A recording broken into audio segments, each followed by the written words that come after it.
Today, on your Army Reports, a breakthrough in military communications. New storage and preservation methods for Army food supplies. U.S. soldiers fight the enemy in Vietnam's caves. An ancient art contributes to the soldier's morale. Army engineers build Camp Friendship in the Far East. Awards for freedom at Valley Forge.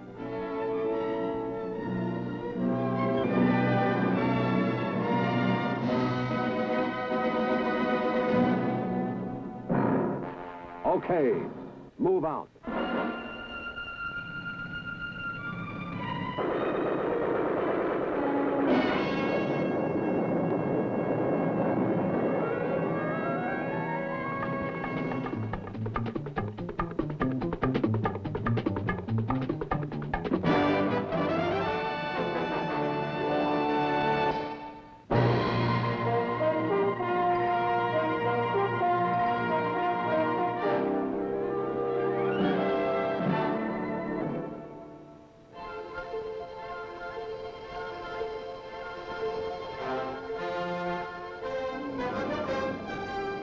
In Germany's Black Forest region, military personnel of Company A, 68th Signal Battalion, experience a most unusual duty assignment. Stationed at Feldburg Schwarzwald, they are considered part of the community and treated with great friendliness and hospitality by the villagers. A daily job includes picking up the mail from the postman, which means a warm smile on a cold day, and another strong handshake to satisfy local custom. Then it's a steep climb through snowy, picturesque terrain to the next stop, arriving for work in a rather unorthodox fashion. The men change from a wheeled to a track vehicle, a snowcat, during the last leg of the trip to the summit of a local mountain, where the Signal Corps tropospheric site is located. The site provides an important radio link for worldwide Army communications. The link is unique in many respects. The miniature Eiffel Tower on the mountaintop is 160 feet tall and has 4 30-foot parabolic antennas. Supplies often must be brought in by helicopter because of the severe local weather conditions during most of the year.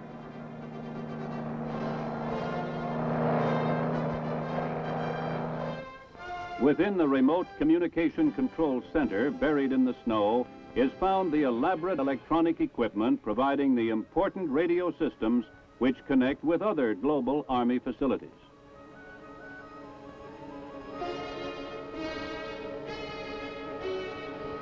The Feldburg Schwarzwald site has drawn the interest of radio communicators the world over because of the inherent difficulties involved in establishing a 60-voice channel tropospheric scatter system, with the Swiss Alps and weather variations to obstruct the signals. Yet, Army personnel working under these difficult operating conditions fulfill their assigned missions, keeping the channels open and the messages moving, as their share in the preparedness of the United States Army in Europe.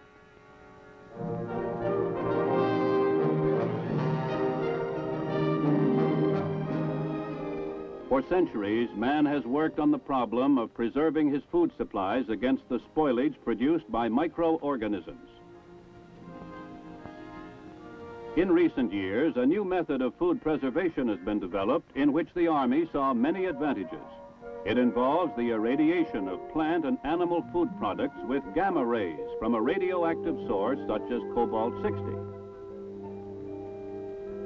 Tests conducted in line with strict government standards have shown that irradiation destroys bacteria with little or no change in the color, flavor, odor, texture, or nutritive value of the selected foods.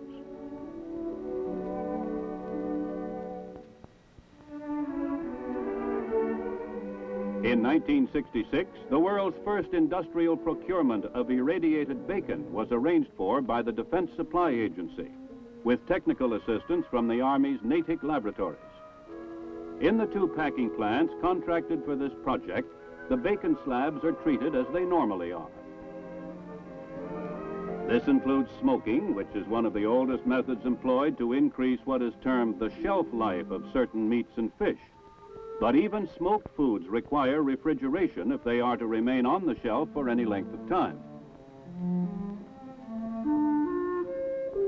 After smoking, slicing, and weighing, the bacon in the irradiation process is rolled up and placed in cans. The cans are capped and sealed. A dosimeter disc is attached to each can. The yellow disc changes to red when exposed to radiation. The canned bacon is packed in cartons and shipped to Brookhaven National Laboratory, Long Island, New York.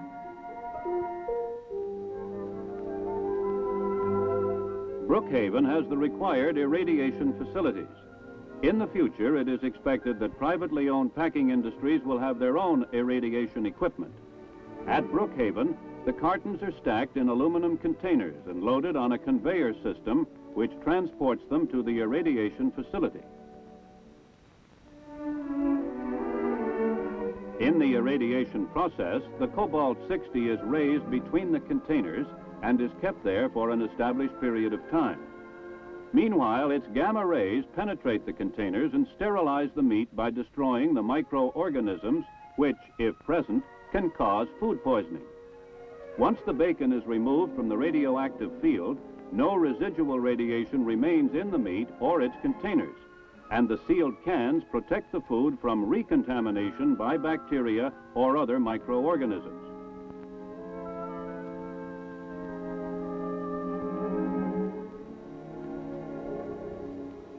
The red dot on the carton indicates the contents have been irradiated and that the bacon can be kept unrefrigerated for extended periods of time. With the approval of the Federal Food and Drug Administration and the Department of Agriculture, other foods, including plant products such as potatoes, fruits, and grains, are to follow the bacon example. There are several advantages of food preservation by irradiation, as developed for the Army by the Army Materiel Command Subsistence Research and Development Programs. It can reduce the logistical loads usually associated with the transportation and storage of food under constant refrigeration, and this can reduce the overall cost of military food supplies. For today's Army, widely deployed as it is, it makes possible the more efficient delivery of food that is thoroughly good to eat and that will contribute to the well-being and morale of each soldier wherever he may be assigned.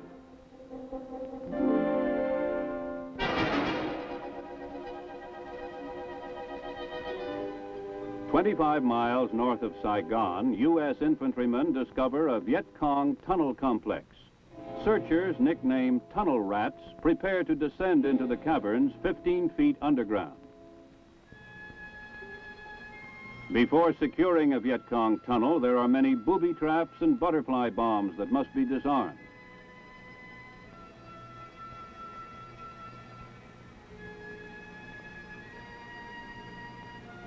Any rock that is moved or any string that is pulled might set off an explosion.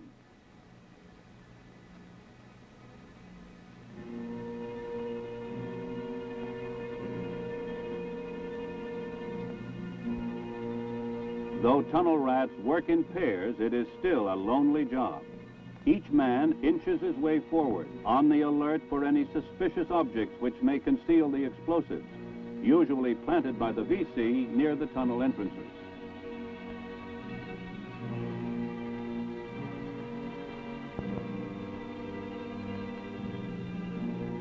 Even after the dangerous traps are disarmed, there is still the enemy to contend with.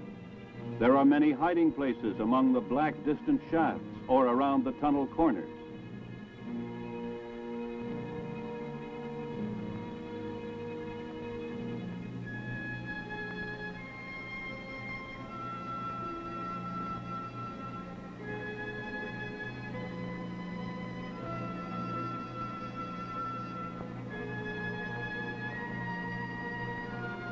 Once the hazards are removed and the cave is secured, the tunnel rats dig for buried supplies and documents that may have been left behind by the enemy.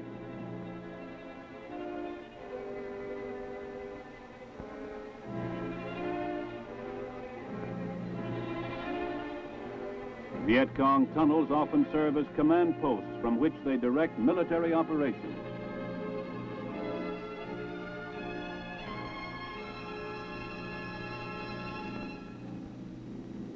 Evidence of the cave's former occupants is clear. Inside the tunnels are found 10 sacks of VC documents, including plans for an attack on the big U.S. air base at Tan Son Nhut.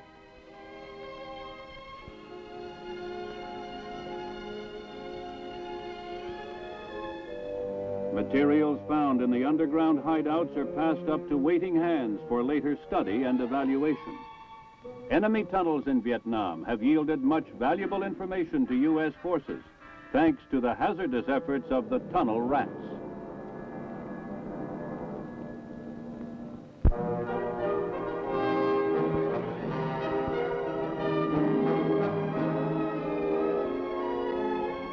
In an organization as vast and complex as the United States Army, there are many small units, little known or publicized, that perform important morale services for troops in the field. The Institute of Heraldry, an activity of the Adjutant General of the Army, applies the art of heraldry, born in the medieval age of chivalry.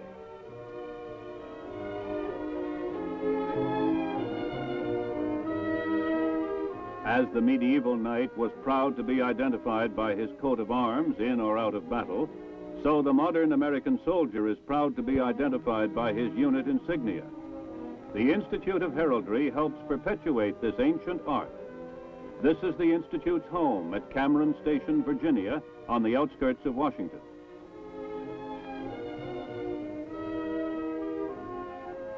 Here, a group of specialists with unique training, skills, and experience will, on request, design and develop a wide variety of heraldic devices for official agencies of the federal government.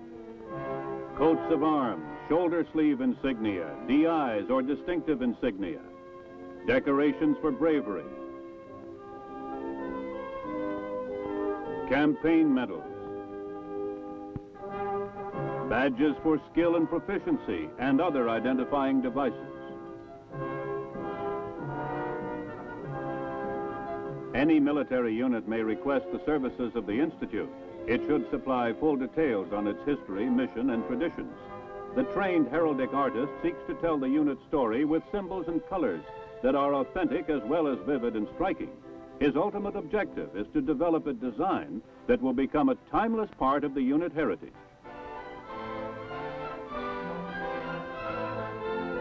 He will often go for authentication and inspiration to the small but unique library, with its remarkable collection of ancient and modern works on heraldry. Some date back hundreds of years and are rare, invaluable examples of their kind.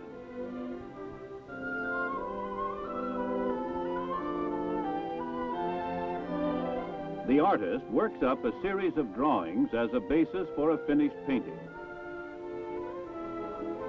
This is the distinctive insignia of the 56th Artillery, compared to its coat of arms.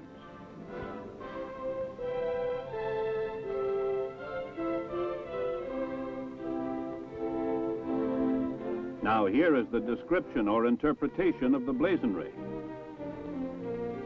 The crest commemorates the award of the Distinguished Unit Citation given the organization in World War II for Huertgen Forest by the Hearst of Trees and the Arrow.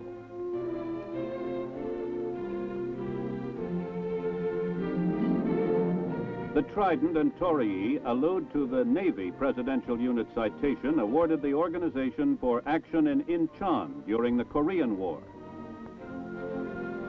The shield is red for artillery. The searchlight beams and the winged projectile denote the character of the parent organization. Also, the winged projectile on the black chief alludes to the motto, "Night hides not," signifying that the night does not hide the enemy from the artillery fire of the unit.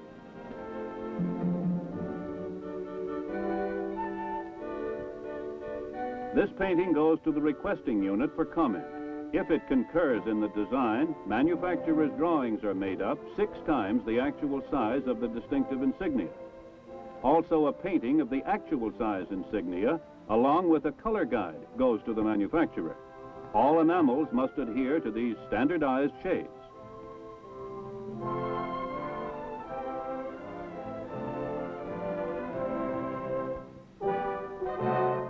The correctness of the specifications are the responsibility of the Institute's technical division. The specifications are extremely precise.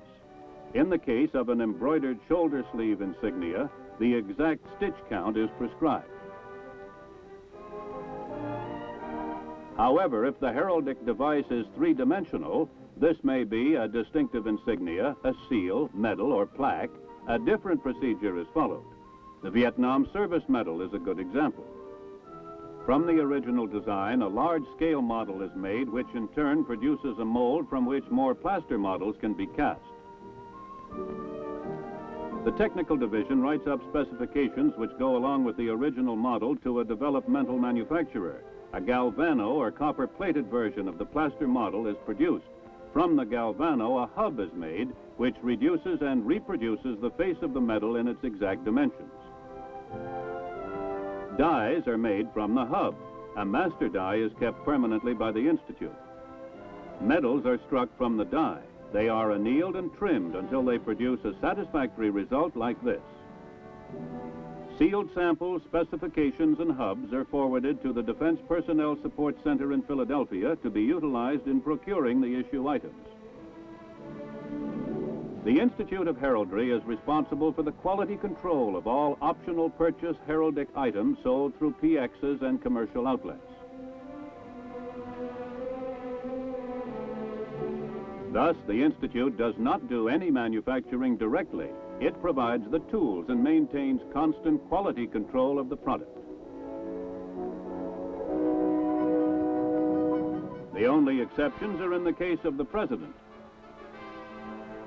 and the Vice President, for whom the Institute makes seals for display.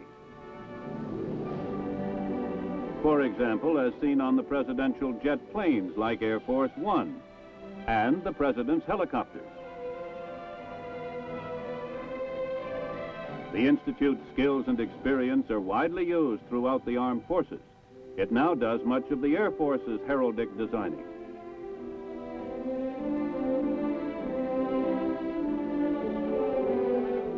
Civilian organizations within the government also turn to the Institute for guidance.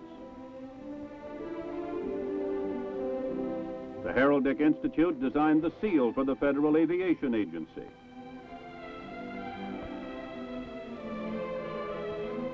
But it is with the fighting man and his organizations that the Institute of Heraldry, U.S. Army, is chiefly concerned.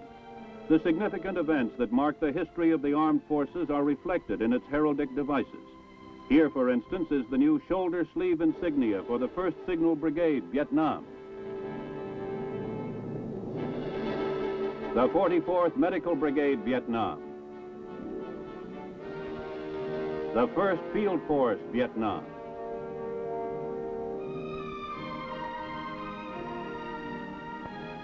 But no matter how complex the weapons and tactics of war become, the motives and ideals that inspire the fighting man, and which his heraldic devices proudly display to the world, have not changed from those of his knightly predecessors of nearly 1,000 years ago. Honor, duty, courage, and pride in his unit.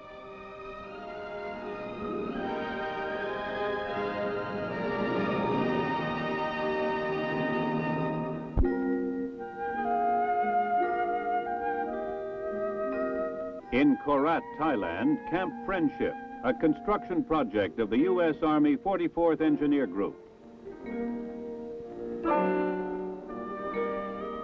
The installation has all facilities necessary to fill the needs of our military personnel.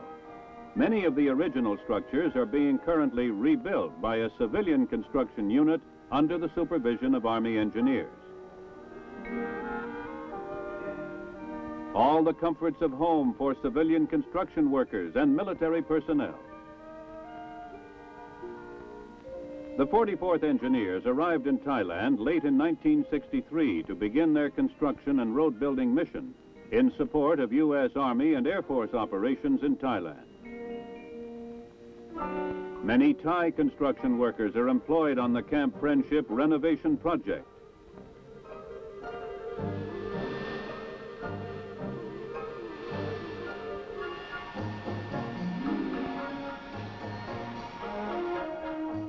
Now a new 100-bed hospital will serve the medical needs of the facility.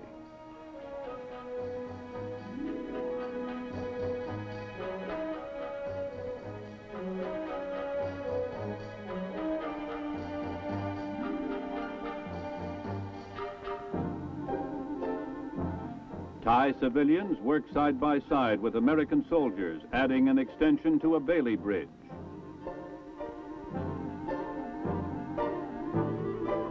This road, under construction by the 44th Engineers, was formerly known as Route 23 and was nothing more than a wide trail. When completed, it will reach from Friendship Highway just outside the camp to the Bangkok Bypass, about 139 kilometers away. Heavy earth-moving equipment has been brought in for the project, which requires laying roadbeds through a mountainous section outside Korat.